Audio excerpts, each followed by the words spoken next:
بلاش تشتروا الستاند ده. هقول لكم ليه بلاش تشتروه مع ان كل الناس هتقولك اشتريه. تعالوا اقول لكم الاول الستاند ده ايه المفروض الاستخدام بتاعه، وكمان هقول لكم ليه ما نشتريهوش. اولا الستاند ده بيتحط فوق الغسالة كرفوف اضافية، سواء ديكور او تستخدموها تحطوا عليها الفوط، المسحوق، الحاجات دي.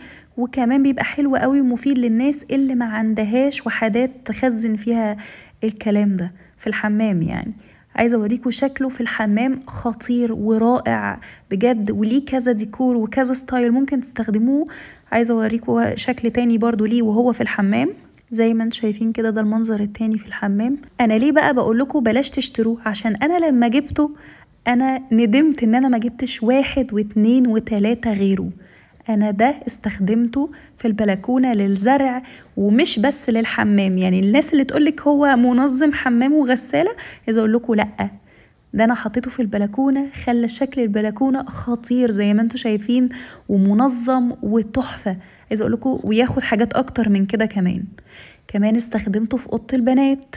عايزه اقول لكم لم كميه العاب رهيبه. انا عن نفسي حبيته في ال3 اماكن، في الحمام وفي البلكونه وفي اوضه البنات. اكتبوا لي في الكومنتات انتوا حبيتوا انهي استخدام اكتر. عايزه اقول لكم بقى الستاند ده عليه خصم 15% لمده اسبوع لكل المتابعين عندي. باي.